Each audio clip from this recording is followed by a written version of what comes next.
Hello and welcome to Science Unscripted. It's Gabe here. And Julia. Hi, Julia. Hi. Conor Dillon, just to let you guys know, is in Austria sledding with his family. He always takes the last week of December off and the first week of January. Thank you, Julia, for joining me. We are going to be talking about a little bit of research that you wrote about for Deutsche Welle and we discussed last year. But until then, let me get one email here out of the way. Sure. We always start the show with emails here, and this one is from Keith.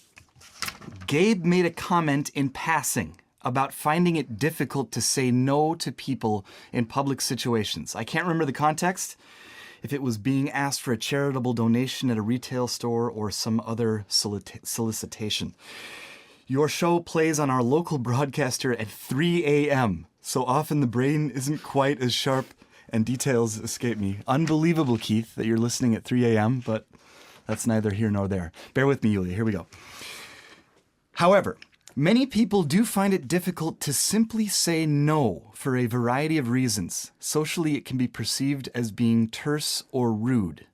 And Julia, when I asked you a couple days ago if you would come into the studio with me, it was a request. It was a request. Yeah. I said yes immediately. Yeah, you said yes. But if you had I don't know if you truly wanted to come or were you just being nice or... No, I want to come. Yeah. I mean, it's been a very, very long time and I love to be here. And if you hadn't wanted to come, if you deep down, if you really wanted to say no, is that easy for you to do? Because I think that's what's going on here in the science. No, it's not easy for me. I think it depends on the situation and who's asking. And the more familiar I'm with a person, the easier it is for me to say no. Yeah. Because I feel like I can explain it and there's room to explain it. Yeah. But no, I mean, I work here between Christmas and New Year's. Yeah. The fourth year in a row. This is some of the most quality time we spend with each other during these few days. That is an advantage. But every year I find myself in this situation working where everybody else, not everyone, but most of our colleagues are on holidays. Yeah. And I'm here because I wasn't able to say no. I wasn't able to say no. Okay, so you're one of those people, you're a bit like Keith. Keith has a tip. Okay. A very concrete tip that is actually, hit me. Possibly unbeknownst to him, backed by science. And this is his tip.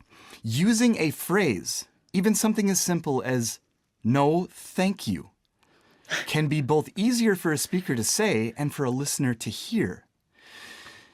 Maybe it's the phrase that is the key.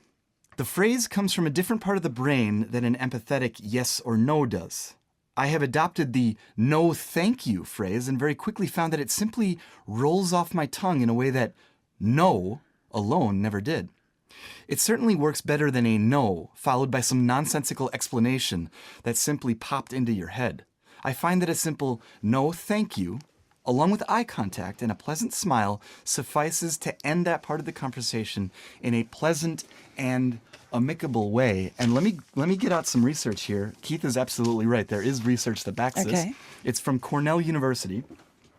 Last year, they were looking into exactly this, and they devised an experiment where they had, in the end, 174 people sign up for it, and then they entered a room, and they were put into two groups. The first group was read the following: "Before we begin the study, can you please unlock your phone and hand it to me? I'll just need to take your phone outside of the room for a moment to check for some things. If you would like to refuse, you may do so.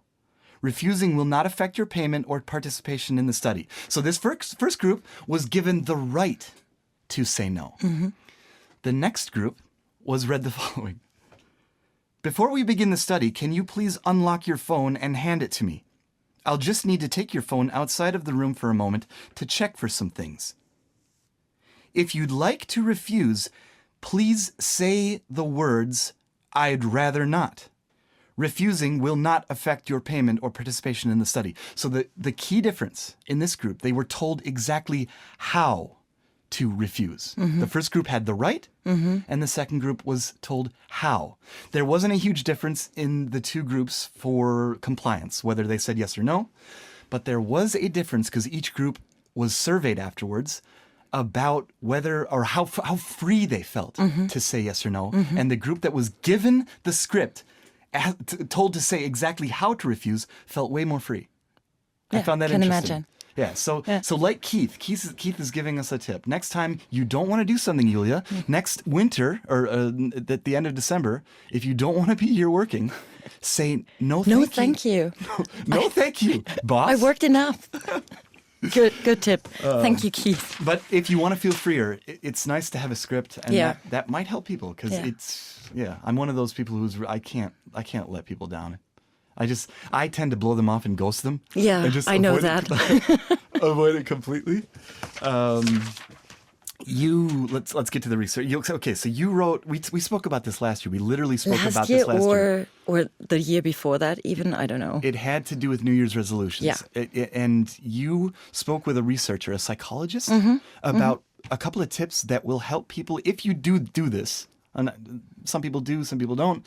If you do have a New Year's resolution, if you make one, there are some tips that might help you follow through with it. Yeah. Do you want me to go through them real quick? I want the best tips. The best tips. Okay. What are the ones that are going to work for you? And possibly talk about your New Year's resolution if you have one? Yeah, we can come to that later. So I would say the best tips, he gave me a few. The best tips, in my opinion, are one after another. So if you want to quit smoking, stick to 1, 2, quitting smoking, and not start exercising 5 days a week and, I don't know, eat healthier. It's too much. Okay, so focus on one particular resolution. Yes. Do not have multiple? Yeah. Okay. That is, for me, kind of connected with the next point, remain realistic. So if you, for example, if you are a couch potato, you hate to move, basically.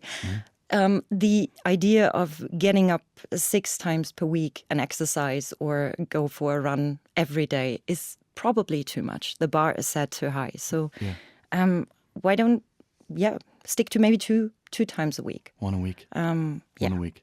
Okay, or so my resolution, let me just get into it. I want to learn guitar. You want to learn guitar? You can play the guitar. I want to actually become good at the guitar. And for me, concretely, that means learning the triads, the groups of 3 notes that make a harmonic chord. All you need is 3 notes, the 1, the 3, and the 5 in the major diatonic scale. No idea what you're talking about, but it sounds but good. Those triads are all over the neck. Okay. And instead of telling myself, because my goal is to learn all the triads all over the neck, no matter where you are, what key you're in, I want to know those triads. So you're saying that instead of learning the whole neck, maybe learn a couple, like one little part of the neck first, and then see if that works, and then move on from there? Maybe yes, but that, I would say, depends on your skills. And you've probably seen my reaction. I thought you're very good at playing the guitar. Yeah. Apparently you feel differently. So remaining realistic is probably pretty individual. So I don't know. I can tell you. Okay. Okay, so stick to one thing at a time. Be realistic. And do you don't have any New Year's resolutions? No. Nothing? No. Not really, no. Why not? I don't know. Maybe it's I tried to think about it before that talk, but not really. I mean, I'm very hesitant to say I need to quit smoking. I really need to quit smoking. But I said that the last 10 years. And so Well, I'm with you on that one. Yeah. What about you guys out there? Do you guys have any New Year's resolutions? Share them with us. Anything you guys have to say. We love it. We'll possibly discuss it at a later date when Conor Dillon is back. In the meantime, Conor and I are now going to go into a cave, even though he's in Austria. Last week, right before Christmas, we went to a cave in Belgium to learn about cannibalism.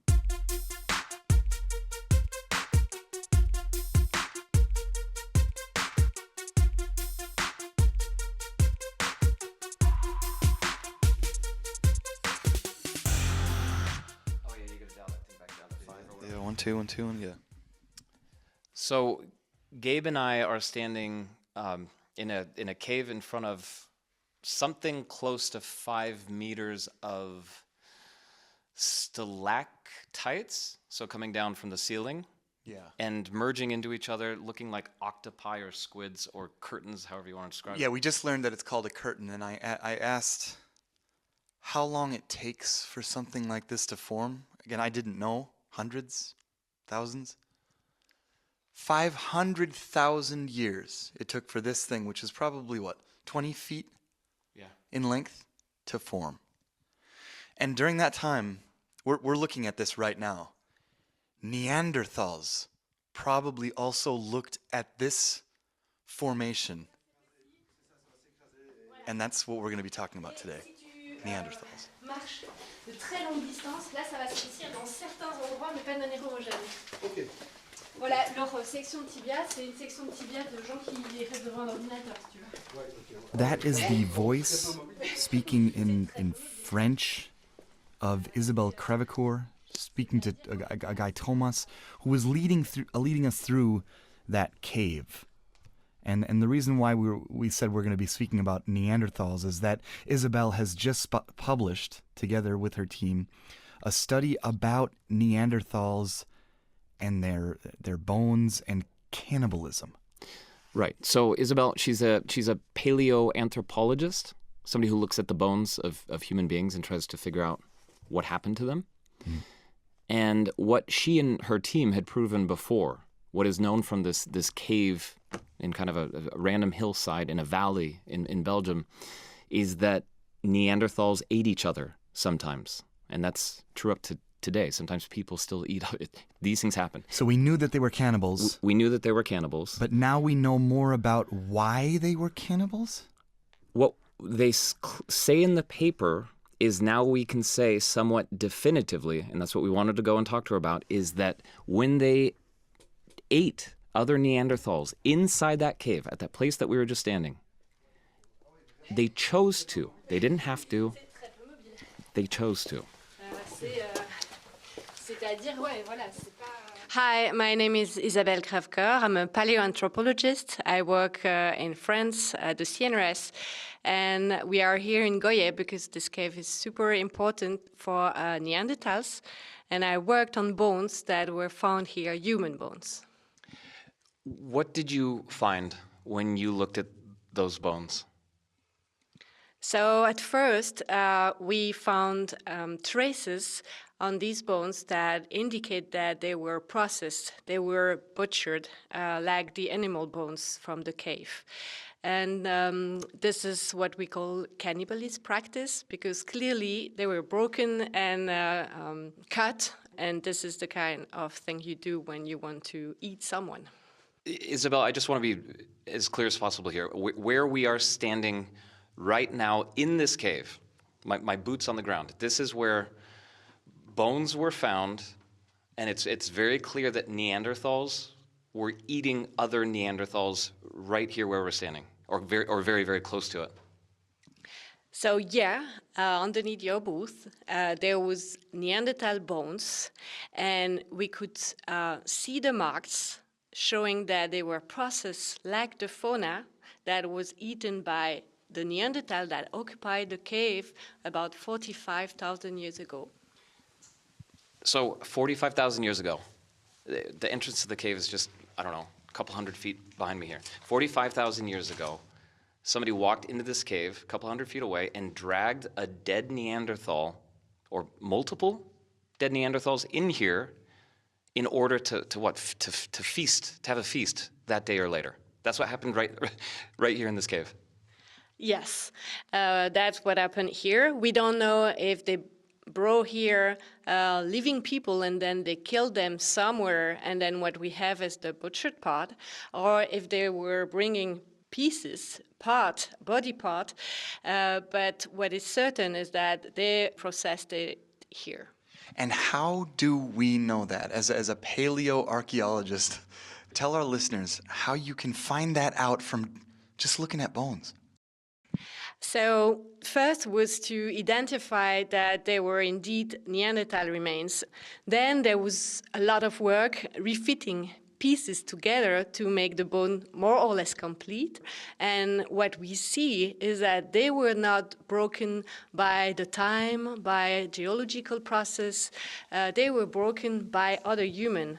The novelty in your new paper is that it wasn't. I mean, I think all of us would have assumed that if people are being cannibalized, there was no deer meat, or there was a famine of some sorts, or the There had to be a really good reason why they were doing it.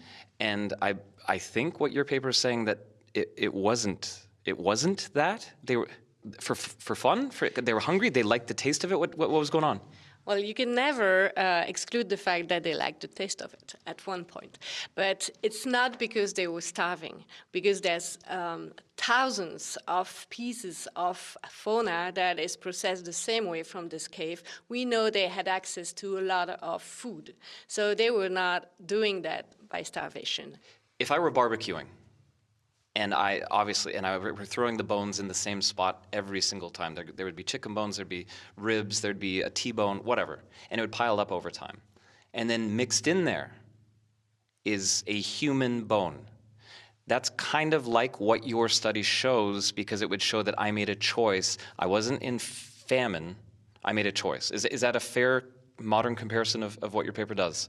Oh, yes, completely. It was definitely piled up here with the rest of what they were eating, and then they were doing exactly the same thing as they were doing with the fauna again, and then throwing it back with the rest. Okay, so now let me follow up with a counter-argument. A counter-argument might be that if I'm barbecuing and throwing all these bones over the years, I bet in 5 years I've got quite the pile, especially if my neighbors are doing it with me. And then in 10 years, it's huge, 50 years. So then that one bone in there might make it look like, right, like I wasn't in famine when in fact I was. And we're talking 45,000 years ago. I don't know how many layers of stuff is in here. So can you truly say this bone in there was definitely the human one, or the Neanderthal one, was definitely during a period where there wasn't famine? That you can say? Of course, it's impossible in science to say, I'm sure, but what we have is a full range of dating of bones, faunal bones, from this cave and from this Neanderthal bones, and all the dates are from the same period. If you compare the number of bone fragments from the site here that was found here and the number of Neanderthal, we have about 100 Neanderthal fragment, and there's tens of thousands of faunal remains. So this gives you an impression of frequency.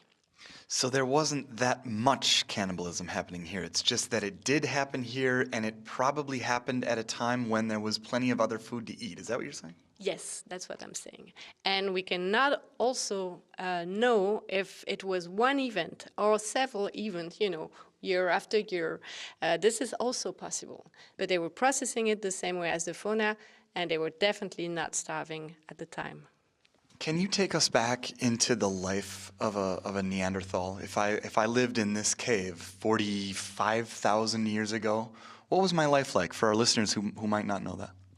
Well, that's a very good question. I have obviously no idea because I'm not a Neanderthal and I don't live during this time period. But you know their bones really well.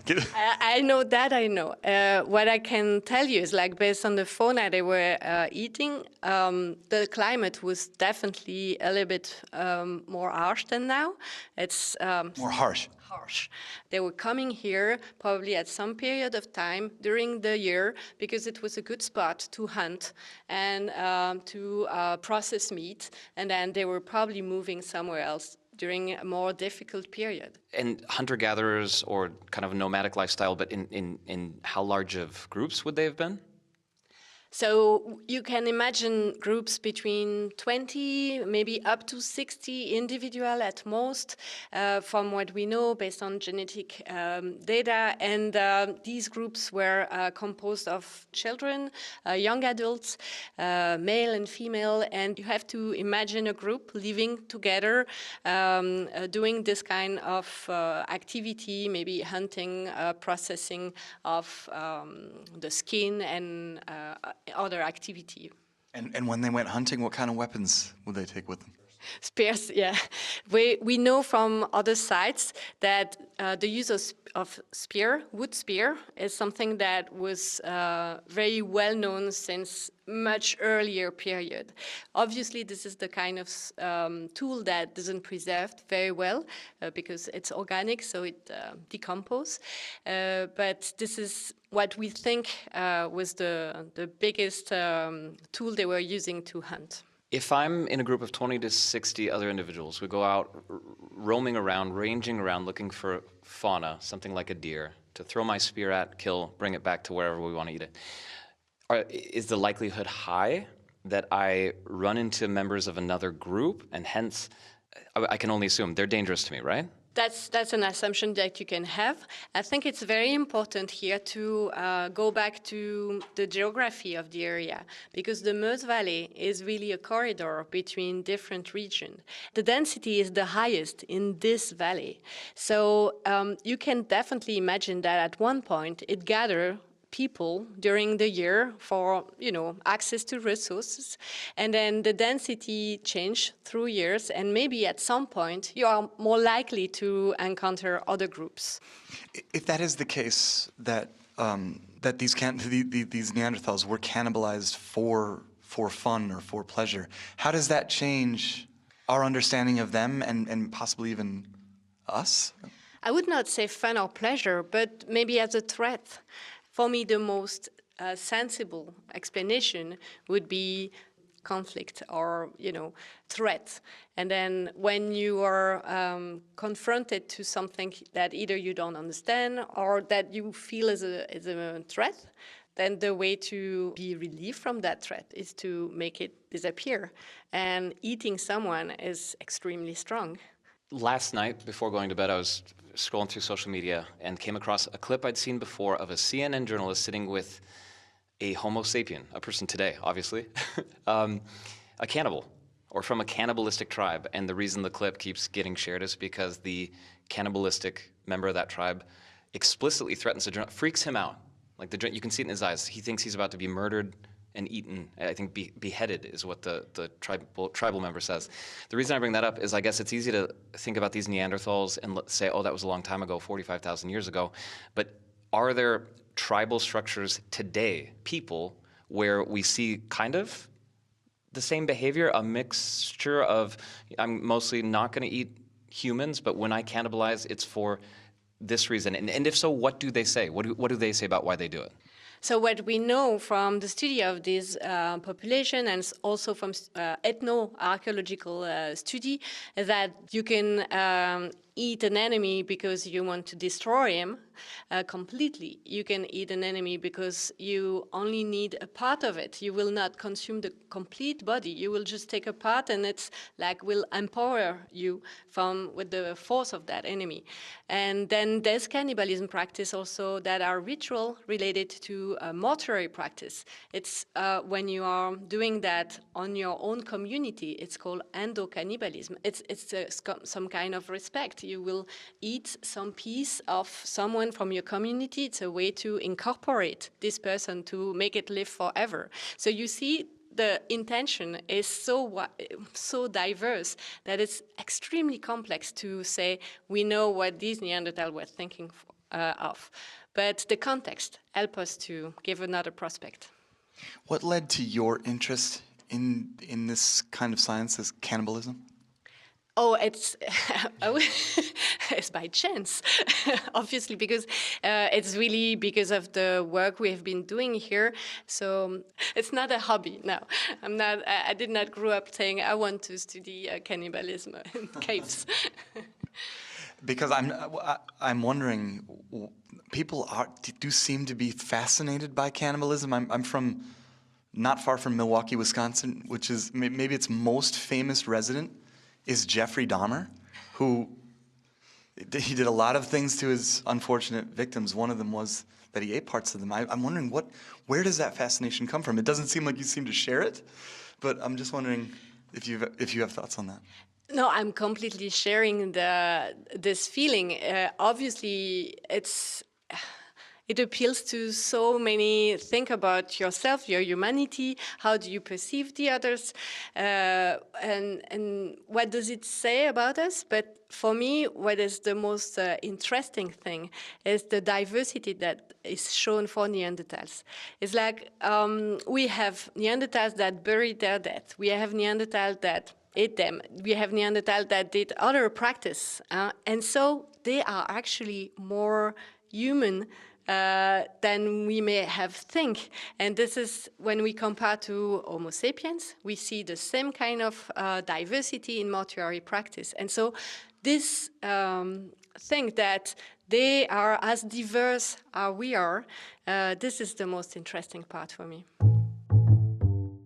And that was Isabelle Crevecoeur talking to us for a long time in deep inside a blue limestone cave in a valley in Belgium. She is I said this before, she's a paleoanthropologist, and she's also a director of research at the National Center for Research in France.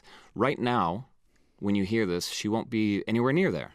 She'll be in Ethiopia, flying into Addis Ababa and then going out into the field to look for more similar remains, not in caves, but kind of out in the open.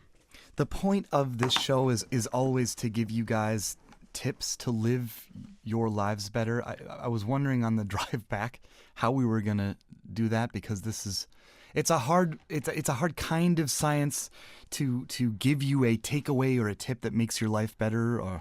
But I was just thinking that when you said that part of Belgium where we were, the blue limestone, it is so ridiculously beautiful.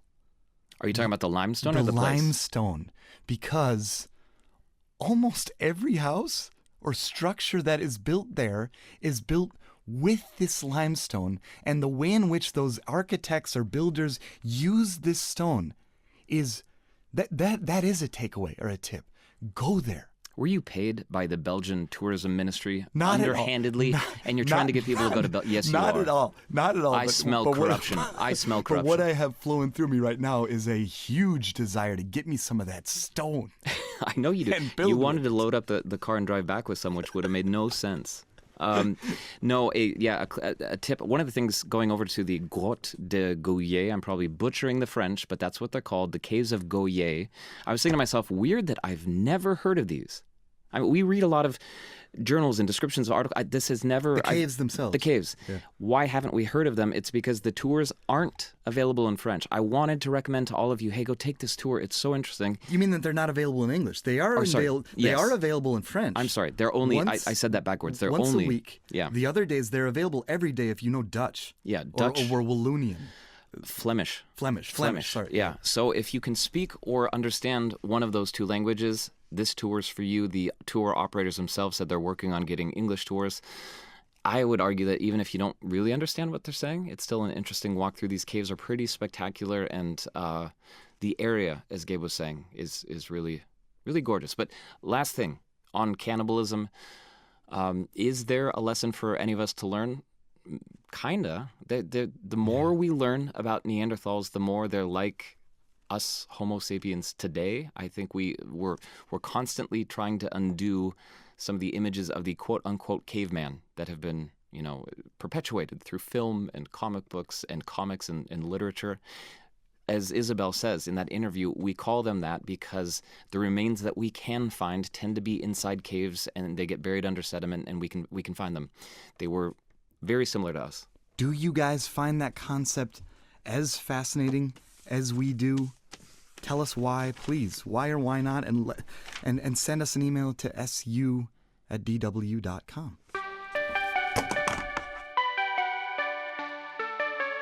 Science Unscripted.